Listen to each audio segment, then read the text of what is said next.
Hey everyone, welcome back to Fate Stay Night Remastered with JerganJaze. We just finished getting out of a very deadly fight because someone did in fact die. At least I'm pretty sure. Ryder just died, where Saber and her were fighting.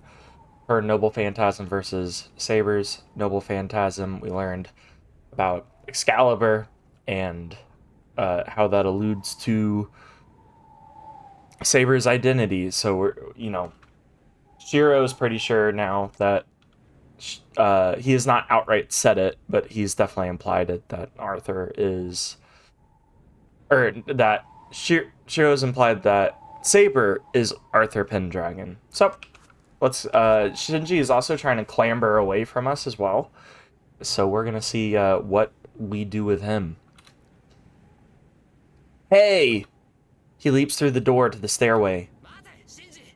Wait, Shinji! I can't let him get away again. The moment I turn to pursue Shinji, just out of the corner of my eye, I see Saber collapse. My mind stops. Excuse me. Shinji is fleeing and Saber has fallen to the ground. I should... I mean, if Ryder is toast, then... Okay, well, even, let's say if Ryder isn't toast, like, say somehow she actually lived and is just, like, I don't know, dissipated, went elsewhere, whatever, for temporarily, just to recuperate. I think it would be better for us to help Saber out than, just in case maybe Ryder does come back, kill her, or something like that. I don't know. I think we should prioritize Saber the same way that Saber prioritizes us. Does Shinji still have his skin in the game since he's technically still alive? Could that come back to bite us? Certainly. But I feel like the more pressing issue is Saber's health and safety over catching up to Shinji, who's a complete coward. Oh, whoa. My screen just, yeah, it minimized itself. Alright, so we're gonna rush up to Saber. I can't leave Saber alone. Ryder's gone, and the book that acted as Shinji's command spell has burned to ash. Shinji doesn't have a servant anymore, and he's lost his command spells. Oh, well, if he's lost the command spells, then yeah, definitely no point in trying to go after him. The contest is good as over. Saber is my priority now. Saber! I rush to her. She's not holding the golden sword anymore. It disappeared. It's disappeared. And now there's just Saber, lying on the ground.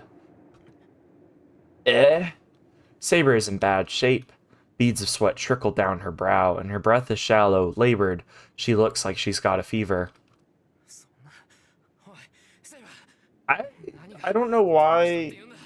Okay, I could maybe understand, like, her using a lot of power and that causing her to be exhausted and pass out. I don't know why that would cause a fever, because she's supposed to have those powers and abilities. Like, they shouldn't,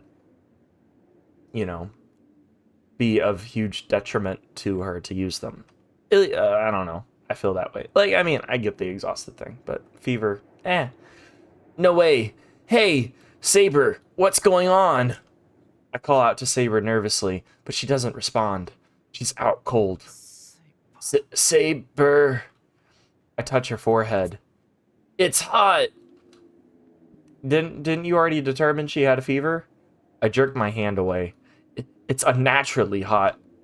Just to get her into an ice bath the quickest, you should find the nearest pool that you could lob her into from the top of this building. She will definitely survive the fall. And then she'll immediately cool off. She's got to be running a fever of over 40 degrees Celsius. Not Fahrenheit like us Americans. Or, I should say, me American. I don't know what your guys' nationalities are. Saber, hey, pull yourself together. She's passed out. She's not going to respond. I call out to her, but her only response is shallow, anguished breathing. Nah. I don't know what the heck's going on. I don't know what to do, but I can't just stand around. I'm going to take you home. I'll deal with any complaints later. I don't think she would complain about you saving her life when you aren't putting yourself in danger for being able to save her. Now, climbing down these 10 stairs, or 10 flights of stairs, that's going to be interesting. She's so light. At least she's light. I knew that, of course. But now she seems even lighter. No more than that, she's warm. That means she's still alive. Yep. Good deduction there, bud. Saber is still the person I've known all this time. I'm pissed with myself for even hesitating. Dang. What's it matter if she's a hero? No matter who Saber is, she's here, and she's still warm. How much of an idiot was I for putting up this wall between us before? Please stop putting so much emphasis on how warm she is. It's a little weird. We're going home quick. Just hold still, Saber. I start running, Saber in my arms. I just start jumping off the building. Only logical thing to do. There's no sense of triumph from this victory. All I feel is Saber in my arms, barely breathing. Yeah, maybe if this is what's gonna happen every time she uses Excalibur to its full extent, then maybe not a good thing. It's done. I'm having her sleep in the Japanese-style room. She's not waking up anytime soon, though. Not with the state she's in. Thanks for taking a look. I wouldn't have been able to treat Saber. It's impressive that he was able to carry her for such a... Even if she's light, it's still impressive that he was able to carry her for such a long time. Well, I just took her armor off to make her more comfortable. There's really nothing to thank me for. Saber's not improving, so I didn't do much. Oh, couldn't use, like, any of the vast stores of knowledge worth of magic that you know? But still, I'm glad Tosaka was here. The moment I arrived home carrying Saber, Tosaka understood what was going on. It's been an hour. She tried telling Saber what she was going to do, then took her armor off. So, what happened? You went to go find Shinji, and you came home with a wounded Saber. I know something happened. Care to explain? Well, we found Shinji. Well, actually, Rider and Shinji kind of found us first. ... I don't know how to explain. Saber's noble phantasm. I shouldn't disclose her true name. Nope. I can't decide on my own to reveal that. Good choice. Rider's been defeated. Shinji lost his command spells and dropped out, but Saber used her noble phantasm, then collapsed right after. Saber's noble phantasm, do tell. You wouldn't happen to want to dispel that information to me, Uwu? I do want details, but I can let that go for now. Probably the least of your concerns at this point. Actually, it's kind of a great concern. I don't really want you getting a one-up on me when we don't have to be allies anymore. Why? What do you mean, the least of my concerns?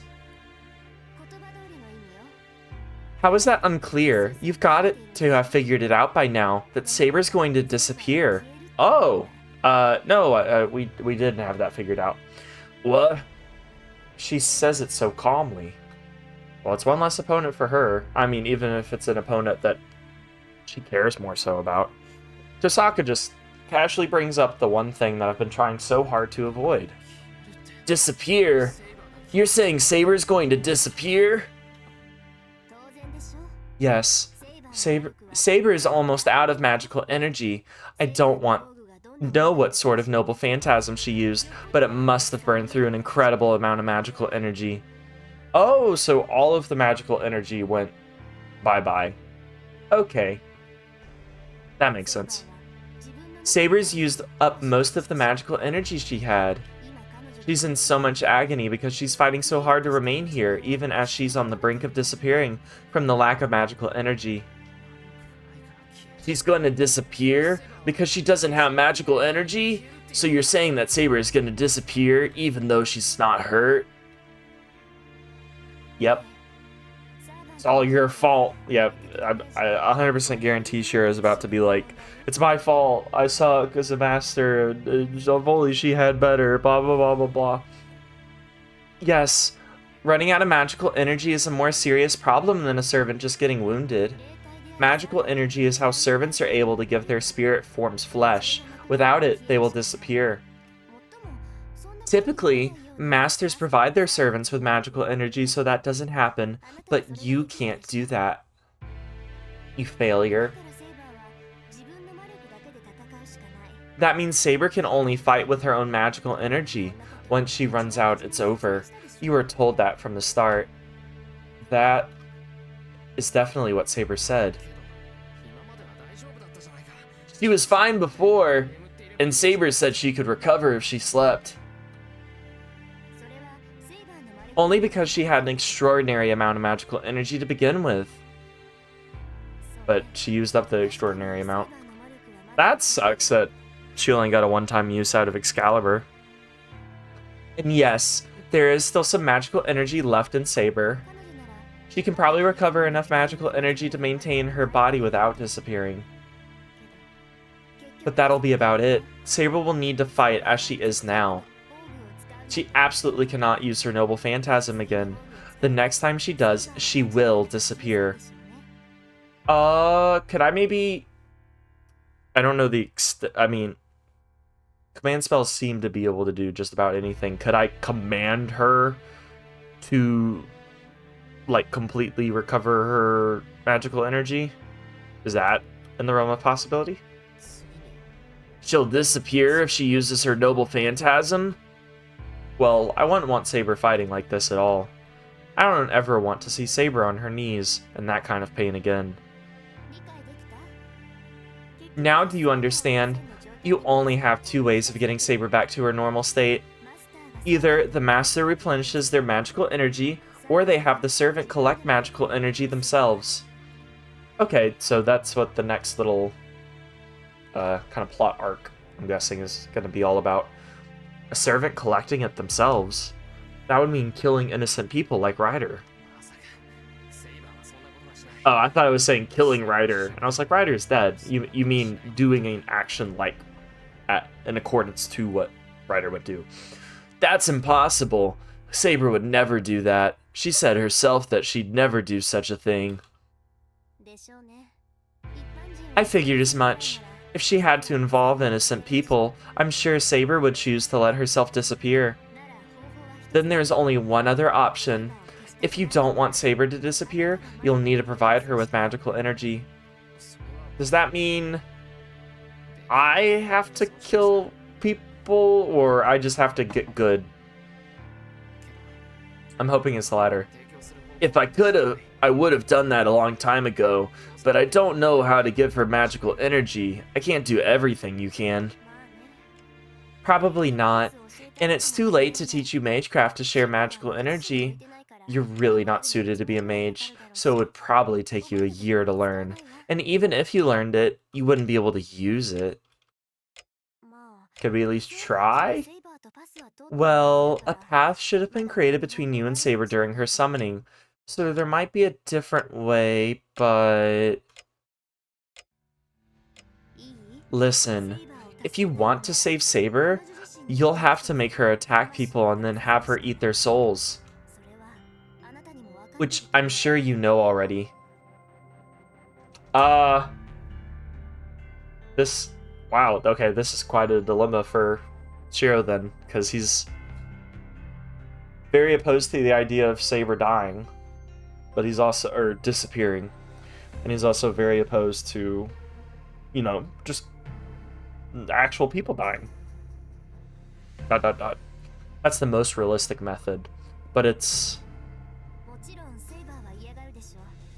I'm sure Saber would hate that. Well, we could get her to, like, kill Shinji. I wouldn't mind. That wouldn't be terrible. But if you just do nothing, Saber will disappear, and you'll become a target for other masters. Saber's going to disappear? Yes, we've been over this before, bud. I can't even consider that. I still remember the warmth of her body when I was carrying her. Yep, because she's still alive.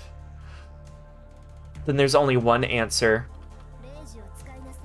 Use a command spell, Amiya. That should at least let you avoid the worst case here. Oh, I would have to use a command spell to command her to kill people? Eee. I really don't like that. What she's trying to say is, I need to order Saber to kill innocent people. I can't say anything. I resent what Tosaka is saying, but there's a part of me that has to admit it could be one of our options. Yeah, it's either you get good or you... Man, that would be very traumatic, though, for both Shirou and Saber to do that. Dang, wow. I'll let you decide. Saber's condition might settle down if she sleeps, but she's at her limit. Next line, please? Okay, just maybe hit the spacebar twice. Tosaka leaves the living room. I can't even lift my head. All I can do is listen to the sound of her footsteps receding down the hall. Yeah, that's a choice that I don't even know if I could make, because I don't know if I would like to think that Shirou has it in him to learn the magic he would need, but also realistically, from what we've seen of his magical capabilities, that's it's just not gonna happen. Dragon slaying.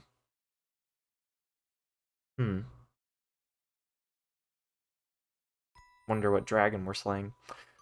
Altria. That's the name she was given when she celebrated her coming of age. It was wartime. It began with the collapse of an empire. An empire that had been meant to be eternal was slowly waiting to die amid invasions from all sides. In preparation for the many wars, the empire deprived an island nation of its military. That is how it began. Having lost the empire's protection, her nation had no choice but to become independent, and over time it broke up into smaller nations. The invasions came again and again. Internal conflicts between clans spiraled out of control. I'm guessing this is Saber's point of view, kind of a flashback from her end. Then came a long period of war, which would later come to be known as the Dark Ages. It is during this difficult time that she was born, heir to the throne. A long, tumultuous period of war. The king believed in the mage's prophecy, and so eagerly awaited the birth of his worthy successor. But the child born to him was not the child he desired. His child wasn't male. Fated king or not, the child could not assume the throne unless they were a boy. So the girl was entrusted to the king's retainer and was raised as a knight. Oh, that's a cool take on an Arthurian legend. The king was saddened, but the mage delighted. One's sex had nothing to do with one's worthiness to become king. More than that, the mage was convinced that the girl's absence from the castle until the day of the prophecy was proof that she was the true king. What was the prophecy? So she grew up around under the care of a simple and wise old knight as his adopted child and successor. Kind of like Shirou. There, in the sense of growing up by being raised by an adoptive father. The old knight did not believe in the mage's prophecy. He simply raised her to be a knight and hoped for her to continue growing, because he felt something from her that reminded him very much of his own lord. But even without the knight's encouragement or intervention, the girl trained every day to become stronger than anyone else. If an ailing country, headed towards its own demise, can only be saved by a king, the girl had sworn to wield her sword for that reason and that reason alone, without anyone ever needing to tell her to do so. And then the prophesied day arrived. Knights and lords from around the nation gathered in hopes of being chosen to be king. If this was to be a contest to determine the best possible king, all assumed this selection would be made in a mounted joust. Instead, All that waited at the sight of selection was a naked blade thrust into a stone. On the hilt of the sword, a glittering golden inscription read, "Whosoever pulleth the sword from the stone is the rightful king of England." Many knights took their turn trying to draw the sword from the stone, but none were able to draw the sword from the stone, so the knights decided to complete in a joust, as they had originally expected on arriving.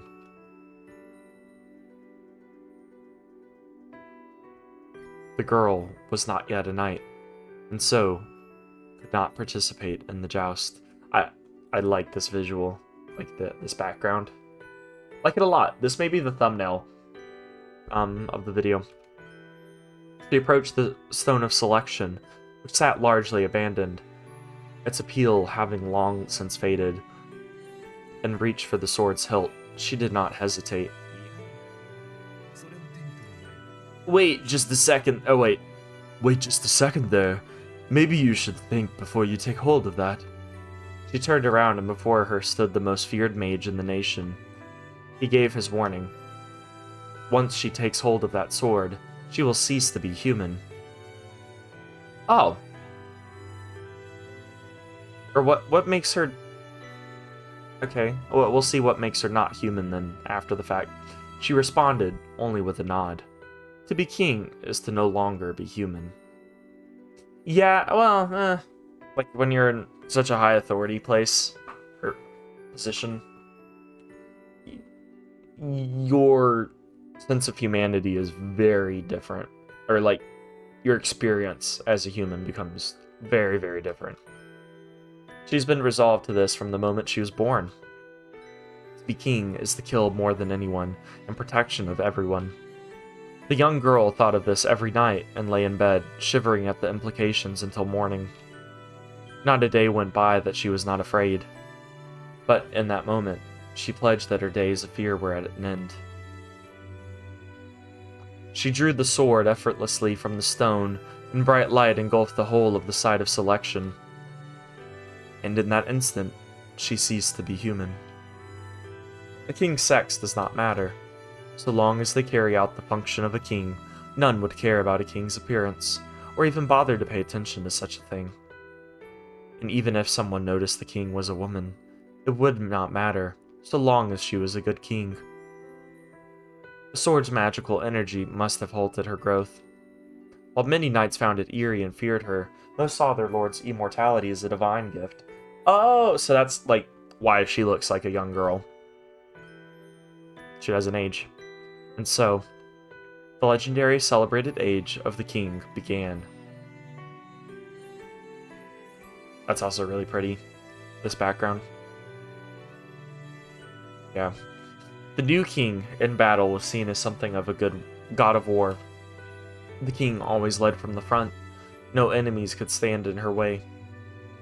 Altria, god of battle, hailed as the dragon incarnate. She knew no defeat.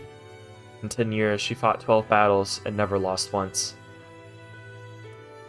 Granted, I don't know much about, like, wars from this time period. 12 battles does not seem like a lot to go through in 10 years' time, unless each battle was months long. Could be very well the case. In those days, her chief duty as king was on the battlefield. Not once did she turn back. Not once was she disgraced. She was raised to kingship, and had fulfilled her obligations without hesitation.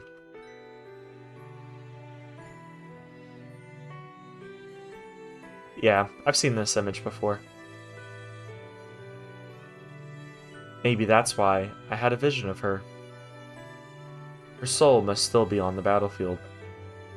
It's not yet dawn. She stands under the indigo sky and lets the wind whip at her as she stares off into the distance. The sky is high and clouds slide by overhead.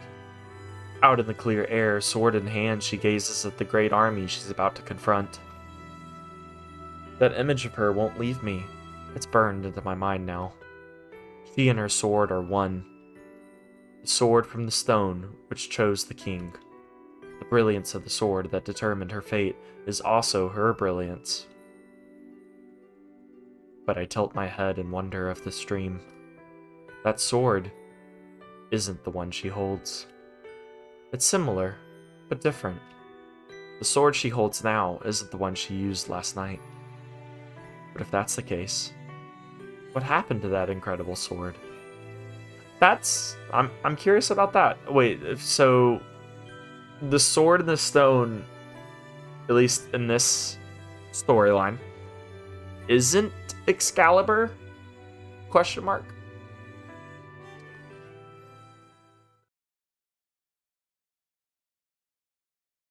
New servant data added. Added. I want to see what they added about her. Servant. We're looking for Saber. Jeremiah. Altria. Okay. Well, I don't know if